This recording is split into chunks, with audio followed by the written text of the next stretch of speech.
Cyril, on va commencer par le décorum de cette soirée d'anthologie qui s'annonce anthologique. Pour toi, New York, déjà, ça représente quoi? New York, c'est un des temples des sports de combat, notamment la boxe. Madison Square Garden, c'est un endroit mythique où il y a eu des combats incroyables. Donc déjà, c'est un grand lieu des sports de combat dans le monde, mais pas que les sports de combat, dans le sport en général. Et donc, combattre là-bas, ça doit être incroyable. Est-ce que tu as un sportif ou un événement sportif qui te vient à l'esprit quand on dit Madison Square Garden? Ouais, c'est un des temples en fait. C'est quand on parle de sport, événements sportifs, quand tu penses aux endroits les plus prestigieux du monde, il n'y en a pas 36 000 en fait. Et le Madison Square Garden fait clairement partie de ces temples. Pour toi, c'est le temple, au-delà de Las Vegas, d'autres endroits du monde, c'est la salle numéro un? Oui, c'est clair. Las Vegas, je pense qu'en termes de quantité, il y a eu beaucoup plus de combats mythiques à Las Vegas. Mais ça fait clairement partie du top 3. Toi, tu as déjà combattu aux États-Unis, à Vegas, tu as combattu aussi en Asie, à Montréal. Est-ce que toi, tu aurais aimé combattre à New York? Bien sûr, comme je disais, ça fait partie des endroits les plus mythiques, les plus prestigieux au monde. N'importe quel combattant rêverait de combattre au Madison Square Garden. Est-ce que le cadre peut influer sur les combattants de la soirée en général, pas forcément Benoît, mais tous les combattants? Est-ce qu'ils peuvent être pris par l'ambiance très spécifique de New York et de cette salle? Je pense que dès que tu combats dans un endroit comme ça, aussi prestigieux, avec tout ce que ça sous-entend, combat de légende, le côté mythique et le côté légendaire de l'endroit, forcément, si tu es sensible à ça, ça peut que te booster en fait. Moi, je sais que les endroits où j'ai boxé, où j'ai combattu, m'ont galvanisé. J'ai eu l'occasion de combattre au Tokyo Dome, par exemple. Voilà, ça fait partie des endroits que tu rêves de combattre, et une fois que tu y es, ça te booste, ça te galvanise. Pour en revenir à Benoît, est-ce que justement cette carte délocalisée à New York pour les 30 ans de l'UFC, est-ce que pour lui c'est l'occasion, s'il gagne, de frapper fort de manière internationale? Je pense que jusqu'à présent, Benoît est resté sous le radar. Il y a le fanbase, les fans hardcore du MMA qui l'ont détecté. Il fait clairement partie des combattants préférés des Français à l'heure actuelle. Mais au niveau mondial, il est encore très méconnu. Et là, c'est vraiment l'occasion pour lui de faire sa sortie officielle et de frapper fort et de se faire connaître du monde entier. Je pense qu'il a complètement le profil pour devenir une star internationale, une superstar même. Il a un style rugueux, il est généreux, il est spectaculaire, il a une agressivité, une combativité qui sont hors normes. Il a vraiment les ingrédients pour devenir un combattant, une superstar populaire. Justement, t'en parlais, il y a 18 mois à peu près, personne ne le connaissait. Et enfin, à part les fans hardcore de MMA, aujourd'hui, il est quasiment numéro 1 dans les cœurs des Français. On l'a vu à Bercy à la rentrée. Surtout dans la catégorie la plus dense. Est-ce que ça ne va pas rajouter, contrairement à un Gann, cette difficulté qu'il n'y a pas chez les lourds? Et il passe dans les médias mainstream de plus en plus. Et est-ce que toi, tu aurais parié à l'époque, quand tu l'as vu, entendu parler de lui, que tu l'as vu un peu débuter, sur lui? Benoît, c'est quelqu'un sur lequel, en tant qu'expert, en tant que coach, c'est pas forcément quelqu'un sur lequel tu mises, dans le sens où tu penses qu'il va devenir bon combattant parce que il est volontaire, tu le vois à l'entraînement, le mec il lâche pas, il s'entraîne dur, il est volontaire, il est déterminé, il a la motivation. Mais à la base, il n'a pas des qualités qui sont spectaculaires. il n'est pas super. En tout cas, je vais me reprendre. En tout cas, il n'a pas des qualités qui sautent aux yeux. Je pense que c'est à force de le côtoyer, à force de le voir à l'entraînement, à force de voir ses progressions, que tu te rends compte que le mec, il sort du lot. Que non seulement il est déterminé, il est volontaire, mais de façon peut-être hors norme. Et ce qui lui permet d'acquérir tout un tas d'autres qualités, notamment la technique. Il est devenu, c'est un combattant qui est très complet maintenant. Et je pense que c'est à force d'entraînement, à force de besogne, et à force de travail, et à force d'un travail acharné, qu'aujourd'hui on peut dire qu'il est, il est très complet. Il est aussi dangereux debout avec sa boxe. On l'a vu face aux Brésiliens avec des kicks incroyables, d'une puissance hors norme aussi encore. Et ça, c'est des choses qu'il s'est approprié avec le temps, avec l'entraînement. Et c'est pas quelque chose qui était inné chez lui. Donc encore une fois, c'est à force de travail qu'il coche de plus en plus de cases. Et ça va être de plus en plus difficile à le faire tomber, à le battre. Mais c'est pas des qualités qui sautent aux yeux tout de suite, je pense. Ouais, donc tu es d'accord avec cette théorie, tu penses qu'à la base, quand on l'avait arrivé, tout le monde l'a sous-estimé? Ouais, tout le monde l'a sous-estimé, moi inclus. Peut-être que si je l'avais vu, j'avais passé plus de temps avec lui en début de carrière, peut-être que j'aurais décelé quelque chose. C'est ça aussi le fort de Daniel Voirin, c'est que là où les autres n'ont peut-être pas vu une pépite, lui il a décelé cette chose-là chez Benoît. En tout cas, il a parié sur lui, il a bien parié, il a bien gagné. Et je lui tire mon chapeau, il a bien fait. Justement, toujours dans cette thématique, contre Bonfim en juillet dernier, est-ce que toi, tu l'aurais donné gagnant? Alors, j'avais déjà conscience de ses qualités. Donc, c'est dur maintenant de parier contre un Benoît. C'est dur quand tu es coach et que tu as une certaine expérience. Aujourd'hui, c'est dur de parier contre lui parce qu'il a une marge de progression constante. Il progresse vite parce qu'il travaille beaucoup. Et donc, aujourd'hui, il est dans le top mondial. À force de travail, il a une courbe de progression qui est quand même au-dessus de la moyenne. Et donc aujourd'hui, je ne parierai plus contre lui en fait. C'est-à-dire peu importe qui on va présenter face à lui, c'est dur de parier contre Benoît Saint-Denis. Sur ces 2 derniers combats, les game plans et ses sorties étaient juste parfaites. Est-ce que finalement la plus grosse arme de Benoît Saint-Denis, c'est pas tous les game plans élaborés par son coach Daniel Voirin? Non, je ne pense pas que ça soit la meilleure arme. Je pense que c'est un bonus. Je pense qu'aujourd'hui, Benoît Saint-Denis, ses qualités premières, c'est sa volonté, sa détermination, le fait qu'il travaille autant qu'il travaille, le fait qu'il croit en lui, le fait qu'il a un sens du sacrifice qui est encore une fois peut-être hors norme. Et le fait qu'il ait Daniel Voirin dans son coin fait que magnifier tout ça.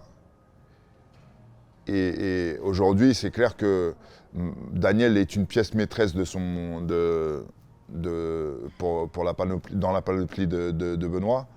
Mais je pense que ses qualités premières, il les avait déjà. Alors tu m'as cité un panel de qualités. C'est selon toi la plus grosse arme, juste une seule. Celle que tu mettrais tout en haut pour définir Benoît. Sa volonté. Et pourquoi? Pourquoi c'est sa première qualité, sa volonté? Parce que avec sa volonté, il s'arme de tout le reste. Il s'arme avec la technique, la puissance, la vitesse, la combativité, l'agressivité. C'est grâce à cette volonté de devenir meilleur et de vaincre qu'il coche les autres cases en fait. Un mot sur ces kicks, est-ce que c'est pas les plus violents de la catégorie? Franchement, je pense que là, on peut dire que ouais, je pense que ses kicks sont impressionnants de puissance. C'est vrai que face aux Brésiliens, il a surpris tout le monde. C'est quelque chose qui, je pense qu'il travaille ses kicks depuis un certain temps, mais c'est vraiment le premier combat où il s'en est servi comme arme principale. Daniel, qui vient de la boxe thaï comme moi, sait à quel point un middle kick jambe arrière face à quelqu'un qui est dans la garde opposée peut être une arme dévastatrice.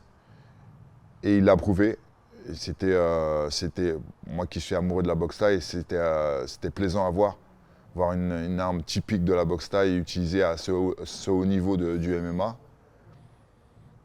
Et je pense que ouais, clairement, Daniel, qui est un pur produit de la boxe thaï, a décelé ça chez Benoît et a trouvé la faille chez l'adversaire grâce à ça. Donc, encore une fois, je tire mon chapeau à Voirin. Benoît, c'est le spécialiste pour mettre la pression sur son adversaire. Il ne le laisse pas respirer. Est-ce que ça demande beaucoup au niveau du cardio? Encore une fois, j'en reviens à toujours cette qualité. C'est Benoît, pour moi, il s'entraîne bien. Il s'entraîne beaucoup. Et c'est dur de concilier les deux des fois. Parfois, on a tendance à vouloir trop s'entraîner et ça dessert plus qu'autre chose. Je pense que Benoît s'entraîne correctement, mais beaucoup. Et donc, il est capable d'acquérir une bonne condition physique. Je ne l'ai jamais vu pêcher à ce niveau-là, alors qu'il impose un rythme effréné à son adversaire à chaque fois. Il déborde son adversaire généralement physiquement et psychologiquement, mentalement. Et s'il est capable de déborder son adversaire physiquement, c'est grâce à sa condition physique. Donc il s'entraîne beaucoup et ça se voit en combat. Parce que nous, devant la télé, ou les gens généralement, on a l'impression qu'il est jamais fatigué en sortant de la cage, quoi. Ouais, c'est ça. Il a une condition, encore une fois, il a une condition physique qui sort de l'ordinaire. C'est sûr que si on regarde le rythme qu'il impose à ses adversaires, le débit de coups, enchaîné avec des phases de lutte, on sait très bien que quand on pratique le MMA, que c'est cette différence d'effort, de passer de la boxe à la lutte, et du sol à debout, qui fatigue le combattant. C'est ces différentes filières énergétiques qu'on utilise.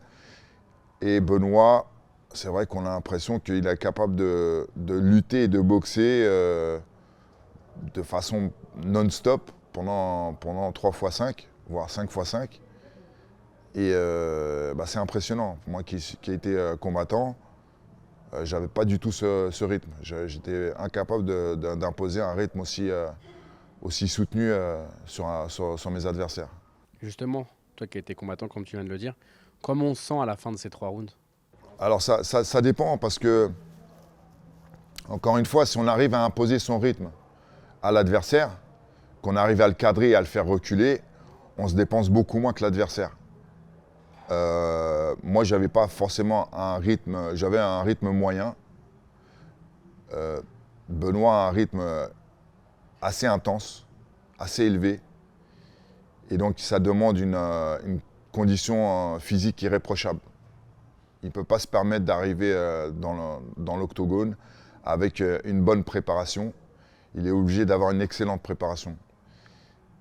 Et pour pouvoir imposer son rythme et son style à son adversaire. Donc, pour l'instant, c'est ce qu'il a fait.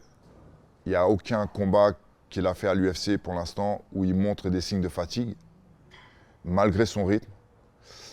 Il a l'air comme tu as dit, il a l'air de sortir de 3 x 5 minutes comme s'il en avait fait un demi-round. C'est juste hallucinant. Je ne sais pas si l'armée a sa vie de militaire à avoir là-dedans, mais en tout cas, il est hallucinant de conditions physiques, quoi. Est-ce que tu penses que l'odeur du sang, trivialement, ça l'excite? Alors, je l'ai côtoyé, je l'ai vu plusieurs fois, Benoît. j'ai pu parler avec lui. Ça ne m'étonnerait pas que ce soit le genre de truc qui l'excite. Parce qu'il a un côté tête brûlée, guerrier dans tous les sens du terme. Guerrier dans le vrai sens du terme en plus, puisque lui, il a fait la guerre. J'imagine qu'il trouve des moyens psychologiques pour se galvaniser. Ça ne m'étonnerait pas que l'odeur du sang fasse partie des trucs qui l'excitent. Peut-être que je me gourre complètement, mais connaissant un peu le personnage, ça ne m'étonnerait pas. Et puis ça voudrait dire aussi qu'il a fait saigner son adversaire, ou alors qu'il est en pleine guerre, il est en pleine bataille, et c'est le genre de truc qui l'excite, je pense. Est-ce que selon toi, Benoît, il prend trop de coups? Malheureusement, c'est un défaut, c'est un gros défaut. C'est vraiment le plus gros défaut qu'il a, Benoît, c'est que c'est son défaut et sa qualité. C'est-à-dire que c'est un combattant très généreux qui va à la guerre, dans le vrai sens du terme. Il va à l'abordage. Malheureusement, avec certains combattants, certains adversaires de très haut niveau, j'ai peur que ça passe pas. J'ai peur que ça passe pas. Daniel en est conscient. Il sait très bien que la qualité première de Benoît est aussi son plus gros défaut. Je pense qu'ils en parlent régulièrement. Je ne sais pas à quel point Benoît est conscient de ça.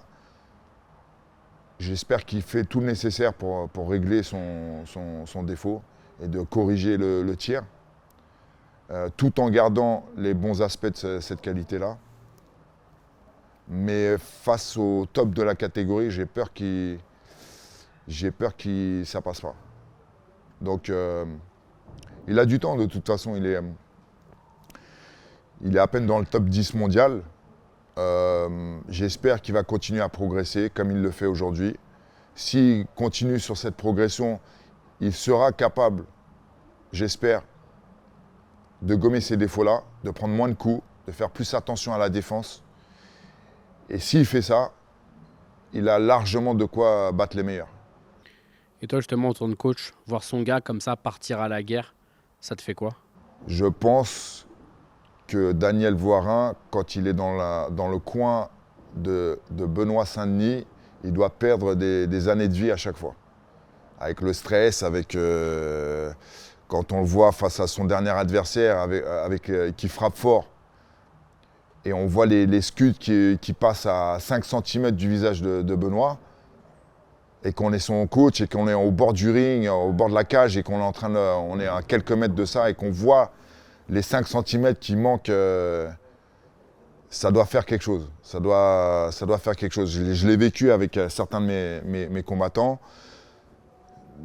Ouais, c'est stressant. C'est très stressant. C'est quelque chose. En plus, s'il y a de l'affect, si ça fait longtemps qu'on est avec le combattant et que c'est au-delà du combattant, c'est devenu un pote, voire un membre de la famille, et qu'on voit des scuds passer à côté de son visage et qu'on se dit on n'est pas loin de la catastrophe, c'est stressant. Justement, nous, parfois, dans la télé, on a l'impression que Daniel, il est complètement impuissant, mais qu'il le laisse vriller une trentaine de secondes, une minute, parce qu'il en a besoin. Est-ce que tu es d'accord avec ça? Encore une fois, son plus gros défaut, c'est sa qualité première. Benoît Saint-Denis, il est capable de briser ses adversaires parce qu'il est généreux. Parce qu'il va à l'abordage, advienne que pourra. Il va en guerre à 100%. C'est-à-dire que les 10% de méfiance qu'il devrait avoir face à son adversaire, les 10% de frein qu'il devrait avoir parce que son adversaire il est potentiellement dangereux, bah, il ne les a pas. Il est à 100%, il est face à son adversaire, il veut détruire son adversaire et donc il prend des risques. Il prend énormément de risques. J'espère qu'il va pouvoir régler ça et qu'à un moment donné, il va faire un peu plus preuve de prudence, tout en gardant encore une fois sa qualité première, c'est-à-dire son agressivité, sa combativité. C'est dur à faire. Il va avoir du mal à le faire. Mais je pense que s'il veut rencontrer le top 3 de sa catégorie et de les battre, c'est quelque chose sur lequel il va falloir travailler. Est-ce que tu penses que sa défense, elle est poreuse à Benoît par choix ou par incompétence? Non, c'est pas quelqu'un d'incompétent. Je suis sûr que s'il fait si Daniel l'oblige à faire un thème, un sparring à thème où il ne doit pas prendre de coups, je suis sûr que Benoît est capable de prendre beaucoup moins de coups qu'il le prend aujourd'hui. Mais c'est pas son style. C'est pas son style. Son style est avec lequel il est capable de briser ses adversaires, c'est 100%. Il faudrait qu'il puisse développer une meilleure défense tout en étant aussi agressif, tout en étant aussi combatif. Justement, toi le coach, maintenant, comment on arrive à mêler agressivité et une bonne défense? C'est plus tactique comme question. Alors là, c'est un travail, spécifique où il va falloir de temps en temps de faire des cours où on fait, enfin des séances de sparring où on mise énormément sur la défense, donc peut-être frustrer le combattant, mais augmenter la qualité de sa défense. Et puis le jour du combat, lâcher les rênes et puis espérer que la meilleure défense va être présente aussi. Mais encore une fois, c'est un peu antagoniste. C'est-à-dire que plus on va attaquer de façon, comment dirais-je, plus on va attaquer à 100%, et moins bien on va se défendre. Donc c'est un peu antagoniste. C'est compliqué à faire. Il y a des thèmes qui existent, notamment, je pense que lui, vraiment, c'est la défense en anglaise. Il y a des thèmes qui existent en anglaise, sur lesquels il pourrait bosser. Mais après c'est le mental aussi. C'est-à-dire que s'il est en combat, lui, il va à l'abordage avec l'objectif premier, c'est d'enlever la tête de son adversaire et qu'il jette sa défense par la fenêtre. Quoi que puisse faire Daniel, c'est le combattant qui dirige le combat. C'est le combattant qui décide de ce qu'il va faire quand il commence à prendre les premiers coups. Parce que c'est ça aussi. Il y a aussi l'orgueil du combattant, il y a aussi la partie égo du combattant qui met en avant aussi dans le combat. Le truc le plus flagrant, c'est Benoît, quand il prend un coup, bah, tout de suite derrière, il a envie de rendre un coup 2 fois plus fort à son adversaire. Et donc il faut garder une certaine part de lucidité tout en étant agressif. C'est ça qui est compliqué. Alors tu m'as dit que ce serait compliqué face au top 3 de la catégorie. Aujourd'hui, est-ce que Benoît, qui prend à peu près 5 coups, un peu plus de 5 coups par round, est-ce qu'on peut prendre autant de coups et être champion de la catégorie? Ça dépend qui est en face en fait. Ça dépend qui est en face, ça dépend de la puissance de frappe de l'adversaire en fait. Il y a des mecs, clairement, un coup suffit. Il y a des mecs, tu ne peux pas te permettre de prendre un coup franc face à certaines personnes. Donc forcément, ça change suivant qui est en face. Il y a des personnes, le terme anglais c'est one punch knockout, c'est la capacité à éteindre n'importe qui avec un coup de poing. Tyson, c'est le meilleur exemple, il y en a d'autres, mais à partir du moment où tu as un adversaire qui peut t'éteindre sur un coup, ce coup-là, il ne faut pas le prendre. Et donc, il faut faire attention à ce que tu fais, il faut avoir une bonne défense, même si tu es agressif. Est-ce qu'aujourd'hui, tu as un ou deux noms, voire plus, de mecs contre qui c'est sûr que Benoît perdrait? Non. Encore une fois, je reviens à ce que je disais tout à l'heure. Aujourd'hui, je ne peux pas me permettre de parier contre Benoît Saint-Denis. Avant, oui. Avant, oui, je t'aurais dit plein de mecs. Aujourd'hui, sa marge de progression est telle que, et encore, le dernier Benoît que j'ai vu va être largement moins bon que le prochain Benoît. Donc comme il a cette progression constante, et que je ne sais pas où il va s'arrêter, le temps, allez, trois combats plus loin, je ne sais pas où il va en être, Benoît. Donc c'est compliqué de parier contre lui aujourd'hui. Si c'est un mec qui était stagnant dans sa progression, s'il ne progressait plus, je pourrais dire, ouais, bah, tel mec va le battre. Aujourd'hui, il continue de progresser, et il se bonifie avec l'âge. C'est compliqué de parier contre lui.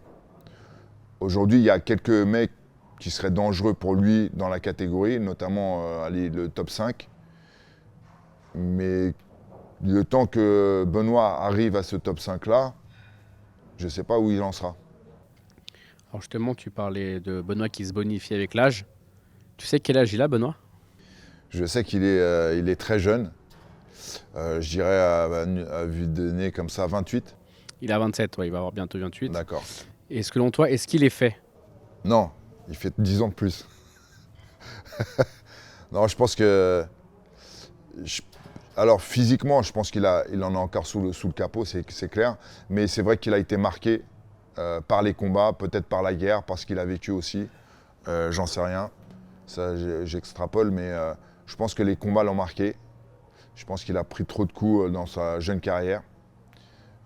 Sachant qu'on a un capital de points de vie, on va dire, comme dans les jeux vidéo, où à partir d'un moment donné, on ne peut plus les prendre. Donc j'espère qu'il en a encore sous le capot. J'espère qu'il va améliorer sa défense, parce que humainement, c'est quelqu'un qui mérite. J'adore ses qualités, j'adore le voir en interview parce qu'il s'exprime bien. Et les valeurs qu'il véhicule sont pour la plupart les miennes aussi. Donc il mérite de réussir, il mérite d'aller jusqu'à la ceinture. Et j'espère qu'il pourra y aller. Donc 27 ans, on a tendance à l'oublier parce qu'il fait 10 de plus. Toi, t'en étais où à 27 ans? À 27 ans, j'en étais... j'étais... je crois que... Ouais, j'étais 3 fois ou 4 fois champion du monde. J'avais déjà un palmarès de, je dirais, peut-être 70 combats, peut-être. 60 combats, entre 60 et 70 combats, je dirais. Pro. J'étais mort de faim. J'avais très faim, très ambitieux. J'avais pas forcément les mêmes structures qu'aujourd'hui.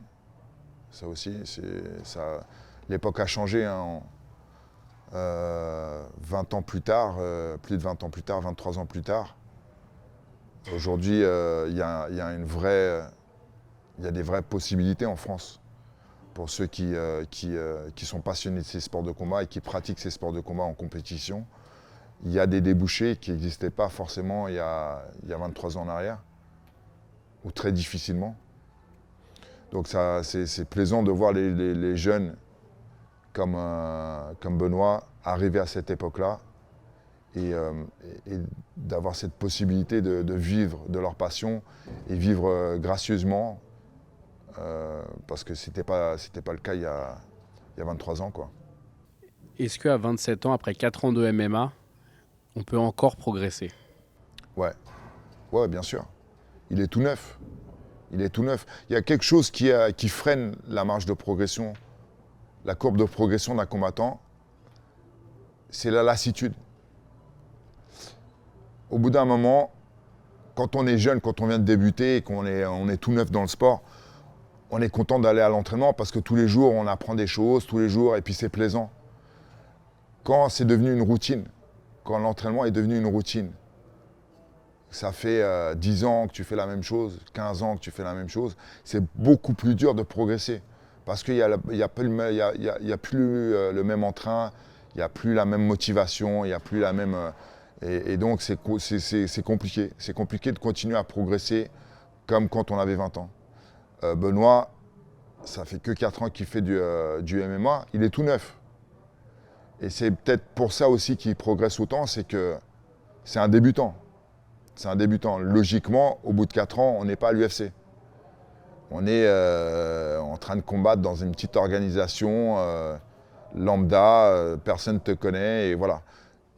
Il a grillé les étapes. Il a été, je ne vais pas dire griller les étapes, il a été plus vite que la moyenne, beaucoup plus vite que la moyenne. Il est tout neuf, il a encore faim, il a très faim.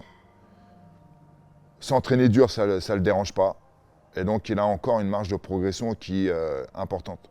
Aujourd'hui, BSD, on l'imagine affronter des gars comme Gamrot, Poirier, Guedji. Et on se dit comme ça qu'il y aurait match, comme tu dis. Si tu me parles de Gamrot, oui, clairement. Gaethje, plus dur. Pourquoi Gaethje? Parce que j'en parlais tout à l'heure, il a le one punch knockout. Il est capable d'éteindre quelqu'un sur un coup. Et donc là, c'est risqué. C'est risqué parce que Benoît, il prend des coups. Face à un Gaethje, je pense qu'il ne pourra pas en prendre 36 000. Est-ce qu'il y serait capable de l'amener au sol et de le soumettre? Oui. Mais c'est un combat risqué. Comme je te disais au début, il y a 18 mois à peu près, personne ne le connaissait vraiment, Benoît, sauf les fans hardcore, comme tu dis. Et aujourd'hui, c'est les États-Unis qui se présentent et potentiellement encore plus grand derrière si ça gagne. Est-ce que ça peut devenir, médiatiquement parlant, l'équivalent, voire plus grand qu'un Cyril Gane pour nous Français, dans la médiatisation, la popularité? Cyril, il est la superstar qu'il est aujourd'hui en France parce que il n'y avait personne d'autre.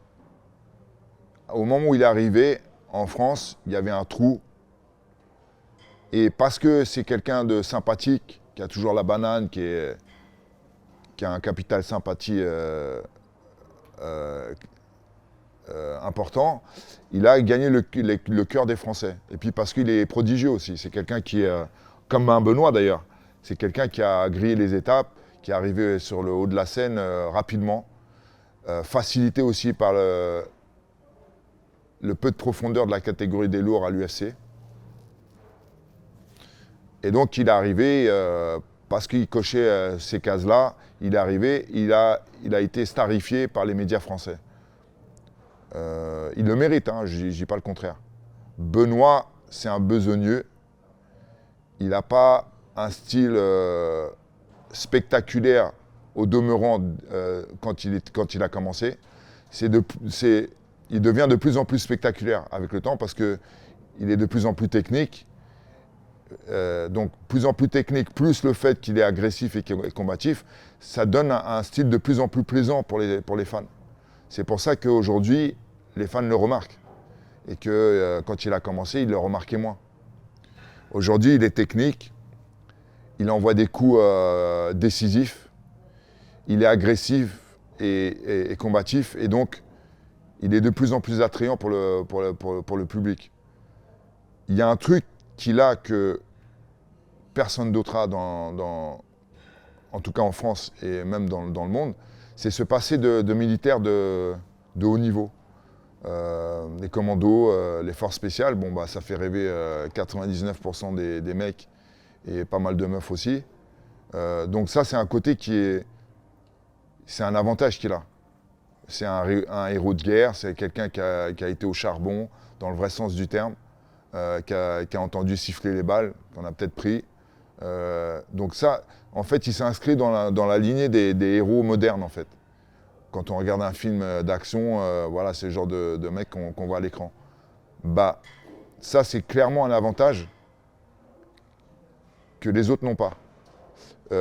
Demain, Benoît devient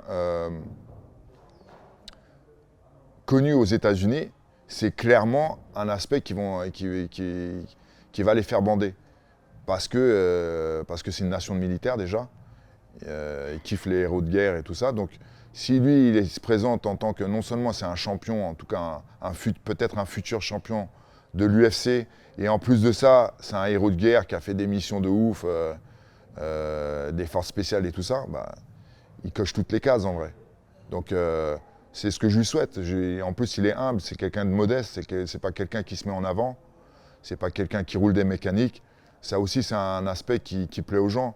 Le mec, il a été en guerre, il a fait des dingueries. Il prend sa retraite, il va à l'UFC, il brûle les étapes, il va dans le top 10 rapidement. Et en plus de ça, il est humble. Il a une bonne personnalité, il a des bonnes valeurs, bah, ça fait kiffer les gens. Donc il a potentiellement tout pour devenir une superstar. On va parler de son adversaire. Qu'est-ce que tu peux nous dire de Matt Frevola? Alors, ce n'est pas quelqu'un que je connais très bien. C'est un vétéran du game. C'est quelqu'un qui est là depuis un certain temps. Il a fait des belles performances. Je pense qu'il arrive arrivé à un certain niveau. Il bute toujours sur le très haut niveau. C'est quelqu'un qui est fort, mais qui bute à très haut niveau. Je ne pense pas qu'il a les armes pour battre Benoît Saint-Denis. Toi qui étais un gros striker, justement, comment on bat un striker? Être imprévisible, déjà, premièrement. Feinter, les amener au sol, pour lui faire croire on veut absolument l'amener au sol. Ouais, l'imprévisibilité, les changements de niveau. Quand on casse la distance, toujours balancer un coup, genre un overhand right, tu vois, le bon coup de massue par-dessus la tête en descendant dans les jambes. Ce genre de truc peut perturber un striker. Être le plus imprévisible possible. Voilà. À ton avis, qu'est-ce qu'il doit se dire, la Matt Frevola, avant le combat et au moment où il va entrer dans la cage en voyant un Saint-Denis? Il doit se dire, comme tous ses adversaires à l'heure actuelle, merde, ça va être compliqué. Surtout dès les premiers échanges.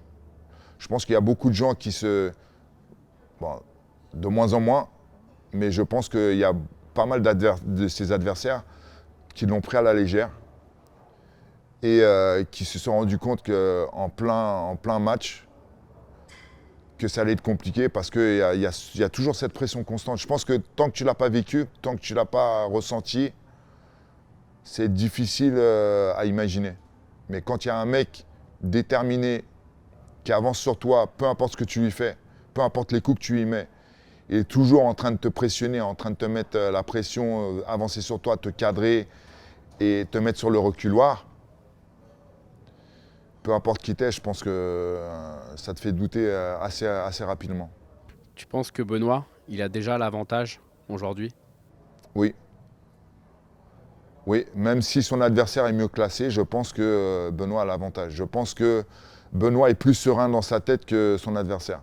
Bon, on va terminer avec ton prono. Cyril, est-ce que tu peux nous donner ton pronostic quant au combat Frevola-Saint-Denis à New York, UFC 295? Alors je pense que Benoît va continuer de nous surprendre. Non, pas de nous surprendre parce qu'on ne va pas être surpris. En tout cas, on va être moins surpris cette fois-ci. Mais je pense qu'il va s'imposer avant la limite face à un adversaire en faisant exactement ce qu'il a fait avec ses précédents adversaires, à savoir détruire psychologiquement et psychologiquement ses adversaires et les obliger à abandonner, à abdiquer. Mais concrètement, arrêt de l'arbitre, soumission, KO? Un mélange de tout ça, un massacre. Le pronostic, un massacre. Nickel, c'est bon pour nous. Merci Cyril.